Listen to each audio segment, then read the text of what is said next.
제가 교회에서 이렇게 부교역자들과 함께 회의를 하면서 저도 모르게 이렇게 나오는 말이 있습니다. 나 때는 말이야. 옛날에 내가 교육전도사로 있을 때는 말이야. 내가 교회 부목사로 일할 때는 말이야. 이러면서 옛날 이야기를 나도 모르는 새에 이렇게 종종 하곤 합니다. 자, 그렇게 하면은 뭐라 그러죠, 요즘은? 꼰대라고 부른다고 합니다. 저도 꼰대에서 예외는 아닌 것 같아요. 과거를 자꾸 이야기하는 것은 벌써 그만큼 이제 나이가 들었다는 말이고, 또 젊은 사람들은 그걸 그렇게 좋아하지 않는다는 이제 그런 이야기입니다. 과거에 매여 사는 우리가 아니겠는가? 한번 자신을 한번 돌아볼 필요가 있습니다. 오늘은 본문 말씀을 가지고 세일하시는 하나님, 세일하시는 하나님이라는 제목으로 말씀을 전하고자 합니다. 이사야 선지자가 남유다 왕국에서 하나님의 말씀을 대언하는 그 시대는 어떤 시대였는가? 세계 정세가 아주 복잡하게 얽혀서 돌아가는 그런 시대였습니다. 당시 중동의 신생 국가라고 말할 수 있는 아스루 제국이 점점 그 영역을 확장해 나가면서 주변 나라들을 정복해 나가고 북이스라엘과 남유다 왕국도 위협을 하던 그런 시대였습니다. 북이스라엘이 먼저 아수르 제국에 의해서 주전 722년에 멸망을 하죠. 그리고는 남유다 왕국도 계속해서 위협을 받고 있는 그런 상황이었습니다. 아수르 제국이 일어서면서 애굽 제국은 기울어져가는 그런 상황입니다. 이 남유다 왕국의 히스기야 왕은 애굽 제국의 힘을 빌어서 아수르 제국을 몰아내려고 합니다마는 오히려 애굽 제국이 아수르 제국에서 밀립니다. 전쟁에서 패하게 되고 이제는 남유다 왕국이 위기 상황에 처하게 되죠. 아수르의 공격을 받아서 예루살렘이 함락될 뻔한 그런 아주 위기 상황 속에서 하나님께서 역사하셔서 아수르 제국에 내란이 일어나면서 하룻밤 사이에 아수르의 산헤립 왕이 예루살렘을 포위하던 병력을 철수를 합니다. 그리고는 아수르가 살해가 되죠. 이런 그 위기 상황, 어려운 상황에서 이사야 선지자가 하나님의 말씀을 대언을 했던 것입니다. 또 이어서 아세르 제국의 뒤를 이어서 바벨론 제국이 서서히 이제 역사 무대 위에 등장하기 시작하는 때입니다. 히스기야 왕이 중병에 걸려서 그 사선을 헤매다가 하나님 앞에 간절히 기도하여 15년 수명을 더 연장을 받습니다. 그때에 이 바벨론에서 사절단을 보내죠. 왕이 중병에 걸렸다는 이야기를 듣고 문안하기 위한 병문안 사절단을 보냅니다. 히스기야 왕이 감동이 돼가지고는 그 사절단에게 왕궁에 있는 무기고와 금은 부하들을 다 자랑하면서 보여주죠. 결국 그것이 화근이 되어서 이사야 선지자는 유다 왕국이 바벨론에 의해서 멸망당할 것이라는 예언을 합니다. 자, 이런 어려운 상황 속에서 이사야 선지자가 하나님의 말씀을 대언했다는 것입니다. 이 중동 지역에서 열강들이 세력을 확장하기 위하여 각축전을 벌이며 유다 왕국의 이 운명은 풍전등화 같은 그런 어려운 상황에서 이사야 선지자는 아수르 제국을 위시해서 그 주변 나라들에 대한 하나님의 심판을 예언합니다. 그리고 남유다 왕국마저도 바벨론에 의해서 멸망당할 것이라고 예언을 합니다. 이것이 이사야서 1장에서 39장까지 내용입니다. 그런데 이제 40장에 넘어서면서 완전히 분위기가 반전이 됩니다. 오늘 본문인 이사야서 43장도 그렇습니다. 18절 말씀 보면은 이사야 선지자가 하나님이 행하시는 새 일을 소개하기 전에 먼저 무슨 말씀을 합니까? 18절 보니까 너희는 이전 일을 기억하지 말며 옛날 일을 생각하지 말라. 여기서 이전 일이란 어떤 일인가? 바로 그 앞에 있는 16절, 17절 말씀입니다. 나 여호와가 이같이 말하노라. 바다 가운데의 길을 큰 물 가운데 지름길을 내고 병거와 말과 군대의 용사를 이끌어내어 그들이 일시에 엎드려져 일어나지 못하고 소멸하기를 꺼져가는 등불 같게 하였느니라.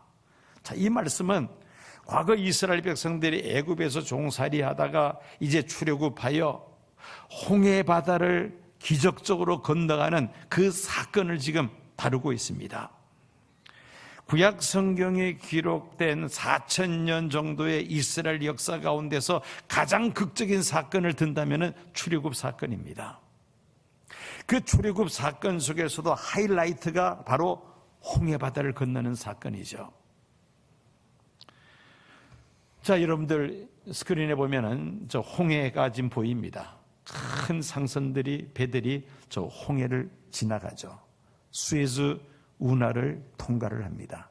그렇게 이 홍해가 이렇게 바닷물이 흐르는 그런 아주 수심이 깊은 그런 바다입니다. 물론 저쪽 건너편 육지 땅이 보이기는 합니다만은 이 거리가 만만치를 않습니다. 그런데 저 홍해 바다를 이스라엘 백성들이 마른 땅처럼 건너갔다는 것입니다. 예, 다음 그림을 보면은 이제 모세가 그 홍해 바다를 가르고 이스라엘 백성들을 이제 다 건너오고 저 뒤에서 바로의 전차 부대가 뒤따라오다가 바닷물이 다시 흐르면서 모조리 다 수장되는 그런 장면입니다. 이게 바로 출애굽 사건에서 하이라이트라고 말할 수 있는 홍해를 건너가는 사건이죠. 이거 얼마나 큰 사건입니까? 4,000년 이스라엘 백성들 구약 그 역사 속에서 아마 가장 극적인 사건이라 볼 수가 있는데 이 사건마저도 이 일을 기억하지 말고 또 옛날 일을 생각하지도 말라. 하나님이 행하시는 새 일을 소개하기 전에 이사야 선지자는 과거의 이 역사적인 사건, 두고두고 잊혀지지 않는 이스라엘 백성들 뇌리 속에 깊이 새겨져 있는 이 이전 이 일도 기억하거나 생각하지 말라. 왜? 앞으로 전개할 하나님의 새 일이 너무나도 크기 때문이라는 것입니다. 포도주나 물을 담는 용기로 지금은 뭐 플라스틱 아니면 고급 병에다가 담아서 뭐 물건을 사고 팔고 하고 사용을 합니다만은 이런 것들이 나오기 전에는 이 가죽 부대에다가 그것을 담습니다. 물이나 뭐 음료수나 포도주를 담습니다. 특별히 포도주 같은 경우에는 어떻습니까? 새 포도주는 새 부대에 넣어야 된다. 예수님께서 말씀하셨죠. 짐승의 가죽을 통으로 벗겨가지고 거기다가 그걸 잘 말려서 깨끗하게 잘 말려서 그것을 이제 포도주를 담는 하나의 용기로 사용을 합니다. 이 가죽 부대가 새 것일 때는 신축성이 있어서 새 포도주가 반려가 되어도 이 가죽 부대가 이렇게 커지면서 그 쏟아지지 않고 터지지 않고 그대로 보관할 수가 있습니다. 그런데 이 가죽 부대가 오래되면은 이 껍질이 굳어지죠. 딱딱해집니다. 신축성이 없어집니다. 여기다가 만약에 새 포도주를 넣으면은 새 포도주는 발효 현상이 활발하게 일어납니다. 거기서 가스가 올라오죠. 그러면 이 낡은 가죽 부대는 이 가스가 계속해서 올라오면은 팽창을 하면은 늘어나지를 못하고 터져버립니다. 그럼 그 속에 있는 포도주가 다 쏟아지고야 맙니다. 예수님은 이 가죽 부대의 비유를 들어서 제자들에게 말씀하시죠. 새 포도주를 낡은 가죽 부대에 넣지 아니하나니. 좁은 생각으로는 이 폭넓은 삶을 살아갈 수 없다는 것이죠. 옛 방식의 삶과 그 습관의 틀에 갇혀 있어서는 새로운 시대를 우리가 열어나갈 수 없다는 것입니다. 그래서 옛적 일은 기억하지 말고 생각하지도 말라. 18절에 말씀하고 있는 것입니다. 하나님께서 행하시는 새로운 일을 바라보라고 말씀합니다. 우리의 생각이 변하지 아니하면 하나님께서 행하시는 새 일을 바라볼 수도 없고 본다 하더라도 그 일을 우리가 이뤄나갈 수가 없습니다. 생각을 바꾸지 않는 한 우리의 삶은 변화되지 않습니다. 우리의 발목을 붙잡고 있는 부정적이고 파괴적이고 또 과거적인 이 생각에서 우리가 벗어나야 한다는 것이죠. 과거에 갇혀 있어서는 안 된다는 것이죠. 낡은 가죽 부대를 과감하게 떨쳐버리고 그리고 과거의 틀에서 벗어나서 하나님께서 우리 개개인의 삶 속에서 또 이 역사 속에서 행하시는 새 일을 우리가 믿음의 눈으로 바라볼 수 있어야 한다는 말씀입니다. 이사야서는 이제 40장부터 그 이전의 39장까지의 내용과는 판이하게 다릅니다. 한번 40장 1절에서 5절까지 말씀을 제가 읽겠습니다. 너희 하나님이 이르시되 너희는 위로하라. 내 백성을 위로하라. 너희는 예루살렘의 마음에 닿도록 말하며 그것에게 외치라. 그 노역의 때가 끝났고 그 죄악의 사함을 받았느니라. 그의 모든 죄로 말미암아 여호와의 손에서 벌을 배나 받았느니라 할지니라 하시니라. 외치는 자의 소리여 이르되 너희는 광야에서 여호와의 길을 예비하라. 사막에서 우리 하나님의 대로를 평탄하게 하라. 골짜기마다 도두어지며 산마다 언덕마다 낮아지며 고르지 아니한 곳이 평탄하게 되며 험한 곳이 평지가 될 것이요 여호와의 영광이 나타나고 모든 육체가 그것을 함께 보리라. 이는 여호와의 입이 말씀하셨느니라. 이사야서 1장에서 39장까지 쭉 읽다가 40장을 읽으면은 마치 구약 시대에서 신약 시대로 점프한 듯한 그런 느낌을 받습니다. 그래서 성서 신학자들 가운데서는 이사야서 1장에서 39장까지를 제1 이사야, 그리고 40장에서 66장까지를 제2 이사야로 그렇게 구분하는 학자들이 들어 있습니다. 66권으로 구성된 신구약 성경, 이 신구약 성경의 축소판이라고 말할 수 있는 이사야서, 구약 39권, 신약 29권으로 성경이 구성되어 있듯이 이사야서도 1장에서 39장까지는 어떻게 보면은 구약에 해당되는 내용이라면은 40장 이후부터는 장차 오실 메시아, 그 메시아가 고난받고 죽임을 당하고 심지어 부활 승천까지 말씀하고 있으며, 더 나아가서 그 예수님이 다시 오심으로 이루어질 새 하늘과 새 땅 65장과 66장에 자세하게 기록이 되어 있습니다. 그야말로 신약 성경의 축소판이라고 말할 수 있을 정도로 이사야서는 구약 신약을 다 담고 있다는 그런 말입니다. 새로운 구원이라는 것은 무엇입니까? 과거 출애굽 때 있었던 홍해 바다를 건너므로 이스라엘 백성들을 구원하신 그 이스라엘 백성들에게는 두고두고 잊을 수 없는 그런 그 극적인 사건마저도 말소시킬 수 있는 그런 놀라운 하나님의 구원의 역사가 장차 일어난다는 겁니다. 그게 무엇입니까? 바로 메시아 예수 그리스도의 오심입니다. 19절 20절 말씀을 봅니다. 하나님이 행하시는 새 일에 대해서 이사야 선지자는 이렇게 말씀합니다. 보라, 내가 새 일을 행하리니 이제 나타낼 것이라. 너희가 그것을 알지 못하겠느냐? 반드시 내가 광야의 길을 사막의 강을 내리니 장차 들짐 곧 승냥이와 타조도 나를 존경할 것은 내가 광야의 물을 사막의 강들을 내어 내 백성 내가 택한 자에게 마시게 할 것입니다. 하나님께서 미래에 행하시는 새 일은 과거 출애굽 사건과는 비교할 수 없는 그런 엄청난 새 일이 될 것이라는 말씀입니다. 메말라 죽어 있는 상태에 생명의 물이 쏟아짐으로 다시 생명이 회생된다는 것입니다. 짧게는 바빌론으로 포로 붙잡혀간 이스라엘 백성들이 다시 예루살렘으로 돌아와 나라를 재건케 될 것이라는 그 예언임과 동시에 폭넓게 본다면은 장차 오실 메시아, 예수 그리스도의 십자가의 죽음과 부활 승천하심으로 인하여 온 인류에게 생명수 샘물이 공급이 되며 영생을 얻게 되는 놀라운 구원의 역사가 펼쳐진다는 예언의 말씀이기도 합니다.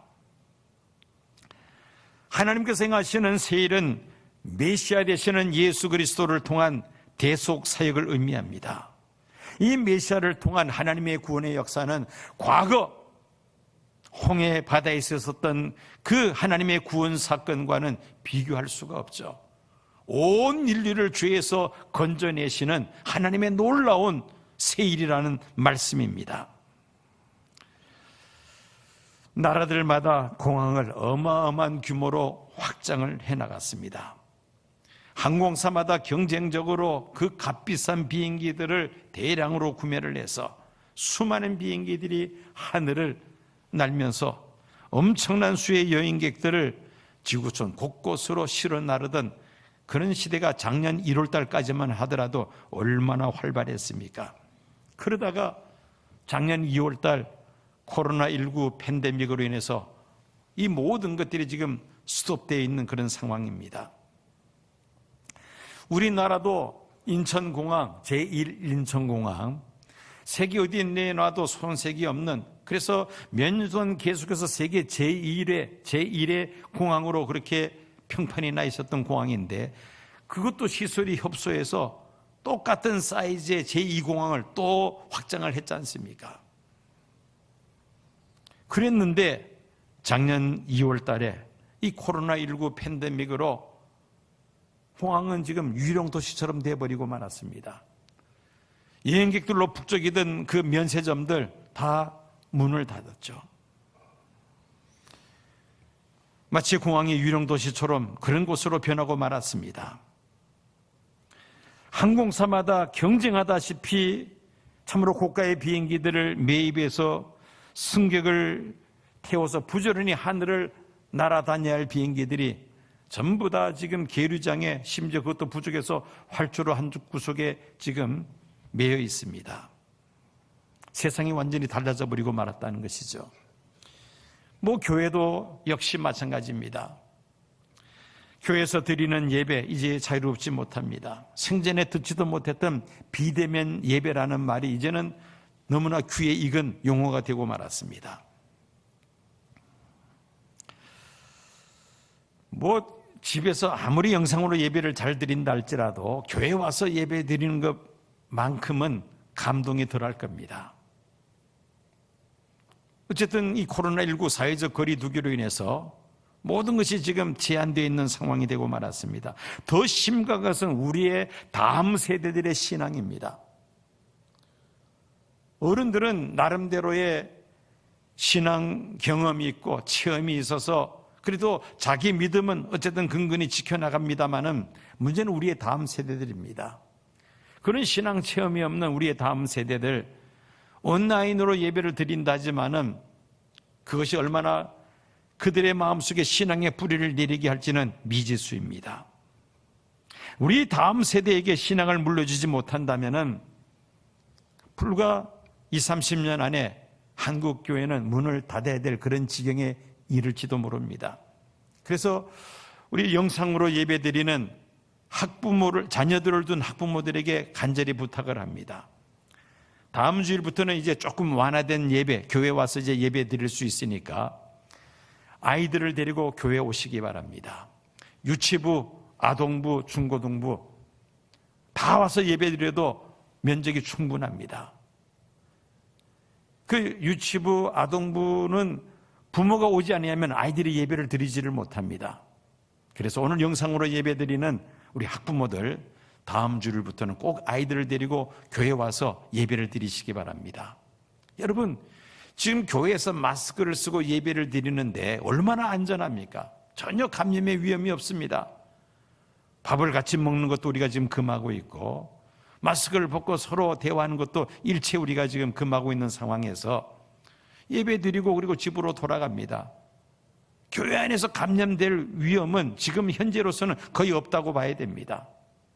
안전하니까 염려하지 말고 아이들을 데리고 교회 와서 예배를 드리시기 바랍니다. 우리 예배부에서는 우선적으로 아이들을 데리고 오는 그런 부모들은 우선적으로 예배당에 들어올 수 있도록 그렇게 예배부에서 좀 잘 배려를 해주시면 좋겠습니다. 그래서 우리 다음 세대들의 신앙이 이게 끊어지지 않도록 우리가 정말 관심을 가져야만 합니다. 선교 현장 더욱더 처참합니다. 한국교회에서 많은 재정을 투입을 해서 또 많은 선교사들이 현장에 들어가서 정말 희생하면서 선교센터를 짓고 또 학교 그리고 의료시설 또 많은 봉사활동도 하면서 그동안의 선교활동을 활발하게 전개했습니다마는 지금은 거의 다 올 수도 없던 상태입니다. 심지어 지금 철수하는 선교사들이 지금 늘어나고 있는 상황입니다. 저는 이런 우리 한국 교회 현상 또 코로나19로 인해서 전 세계가 지금 이런 수도된 이 상황을 어릴 때에 학교 운동장이나 골목에서 아마 여러분들 그 기억나실 겁니다. 무궁화 꽃이 피었습니다. 그 놀이. 순례가 눈을 감고 무궁화 꽃이 피었습니다 할 때에 이제 막 빨리 이 순례가 있는 쪽으로 와야 됩니다. 그리고 말하고 딱 눈을 떴을 때 움직이면은 그 사람이 또 순례가 되죠. 눈을 감고 있을 때 빨리 움직여야 되고 일단 무궁화 꽃이 피었습니다라고 말하고 눈 뜨면 그 다음에 움직이면 안 됩니다. 현 상태가 바로 그 상태죠. 활발하게 움직이다가 갑자기 코로나19가 등장하면서 올 수도 없게 버린 그런 상태라는 말입니다. 그런데 이런 상황 속에서도 하나님의 구원의 역사는 계속해서 진행되는 줄로 믿습니다. 코로나19 하나님의 섭리 속에서 진행되는 일이죠. 하나님마저도 코로나19에 갇혀 계시는 분이 아니라는 겁니다. 이런 상황 속에서도 하나님의 구원의 역사는 진행이 되며 하나님의 새 일은 계속해서 진행되는 줄로 믿습니다. 코로나19 팬데믹으로 사회적 거리를 두기를 하면서 비대면 예배가 이제 자리를 잡게 되었습니다. 하나님은 온라인으로 하나님과의 관계를 지속시키며 세계 선교의 역사를 확장시키고 나가신다는 것을 저는 지금 몸소 경험하고 있습니다. 3차원의 세계, 즉 시간과 공간의 제약 속에서 살아가는 인류에게 이 인터넷은, 온라인 예배는 공간을 초월하는, 공간을 뛰어넘는 어떤 초능력을 발휘한다. 저는 그렇게 표현하고 싶습니다. 물론 최선은 대면에서 서로 함께 모여서 하나님 앞에 예배 드리는 것이 가장 바람직하고 가장 은혜로운 것입니다마는 이것이 불가능할 때는 차선책으로 우리가 영상으로 예배를 드릴 수밖에 없는 것이죠. 그리고 선교 활동도 영상으로 가능하다는 말입니다. 이런 기회를 잘 활용하면 오히려 효율적으로 이전보다 더 복음을 잘 전할 수 있음을 저는 지금 실감하고 있는 그런 상황입니다. 2021년 새해 들어서 1월 첫 주부터 온라인 인도네시아 삼위일체 성회를 매주 화요일 날 오후 9시에서 11시 반까지 지금 2번 진행을 이미 했었습니다. 처음에는 한 30명, 50명 모일까라고 생각을 했었는데 전혀 예상 밖으로 많은 사람들이 지금 은혜 받기 위해서 등록을 하고 지금 참여를 하고 있습니다. 코로나19 이전에는 상상할 수도 없었던 일이죠. 이런 식으로 복음을 전하고 선교 활동을 하리라, 이거는 꿈에도 생각을 못했던 일입니다. 선교를 위해서는 많은 경비를 들이고 시간을 들여서 비행기를 타고 날아가서 또 차를 타고 이동해서 선교 현장에 직접 가야지만이, 직접 그들과 만나야지만이 선교할 수 있다고 그렇게 생각을 했었습니다. 그런데 코로나19 이후로 새로운 선교의 장이 열려졌다는 것입니다.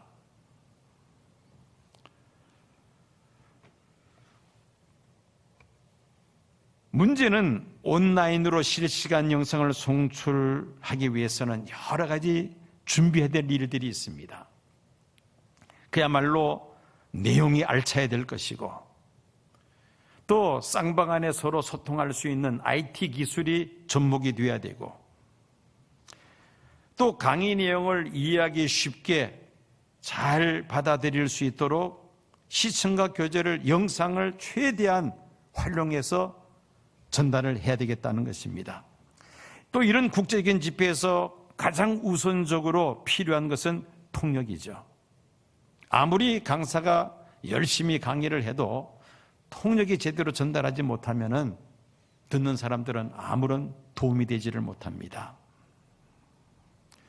목회자들은 자기가 공부한 것을 자기 교회 성도들에게 가르치기 위해서 자료들을 요청합니다. 즉 강의안 또는 PPT 이런 자료를 절대적으로 선호합니다. 이런 모든 것들, 제반 이런 모든 것들이 잘 준비될 때에 이 영상을 통한 선교가 활발하게 진행될 수 있다는 것을 저는 지금 경험하고 있습니다. 그런데 하나님 앞에 감사하기는 이런 것들을 하기 위한 모든 인적 자원들을 하나님께서 준비해 주시고 붙여주셨다는 것이죠. 그래서 첫 번째 시도한 이 온라인 인도네시아 집회가 기대 이상으로 많은 목회자들이 지금 참여를 하면서 반응을 하고 있습니다. 코로나19 팬데믹이 어느 정도 안정이 되고 자유롭게 해외에 나갈 수 있으면 물론 현장에 나가서 집회를 해야만 합니다. 그러면서도 이제 이 온라인 집회 두 가지를 병행할 수 있다면 더 효과가 클 것으로 예상이 됩니다. 앞으로 역사를 이야기할 때에 이전까지는 BCAD를 이야기했죠. 주전주로 이야기를 했는데 앞으로는 BCAC로 이야기가 될 것 같습니다. 코로나 이전과 코로나 이후 너무나도 이게 우리 삶의 패턴이 달라지기 때문입니다. 이 코로나 속에서 우리는 하나님이 행하시는 새 일을 우리가 믿음의 눈으로 바라볼 수 있어야 됩니다. 분명히 이 시도 하나님은 하나님의 새 일을 진행하고 계시는데 어떤 방법으로 하나님께서 그 일을 진행하시는 것인가? 어떻게 우리가 그 일에 동참할 수 있을 것인가? 우리가 믿음의 눈으로 바라보아야 합니다. 그런데 이 일은 과거에 얽매이면 미래를 바라보지 못합니다. 나 때는 말이야 옛날에 이렇게 했는데 라고 과거에 발목 잡혀 있으면 미래를 볼 수가 없고 미래를 보여줘도 그 일을 할 수가 없습니다. 그래서 오늘 말씀을 보면 이전 일은 기억하지 말며 옛날 일은 생각지 말라고 말씀하고 있는 것입니다. 하나님께서 새 일 하시는 이유가 무엇입니까? 왜 이렇게 하나님은 계속해서 새 일을 진행하시는가? 21절에 그 해답을 발견할 수 있습니다. 이사야서 43장 21절 이 백성은 내가 나를 위하여 지었나니 나를 찬송하게 하려 함이니라. 이 백성은 내가 나를 위하여 지었나니 나를 찬송하게 하려 함이니라. 하나님을 찬송하기 위하여 하나님께 영광을 돌리기 위하여 하나님은 새 일을 진행하신다는 말씀입니다. 하나님께서 시대마다 새 일을 행하시는 이유는 어느 한 개인이나 특정 단체의 명예와 영광을 위한 것이 아니라 하나님께서 찬송을 받으시고 하나님께서 영광을 받으시기 위함이라는 말씀입니다. 하나님께서 우리 각 사람을 지으신 목적이 있습니다. 무엇입니까? 하나님께서 영광을 받으시기 위함이죠.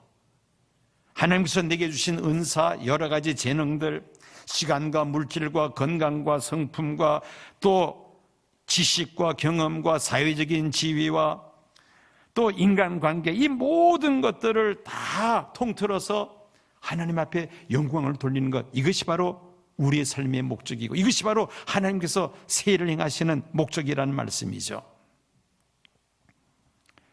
목화를 재배한 땅에는 이 목회가 성장하면서 땅에 있는 질소 성분을 다 흡수한다고 합니다.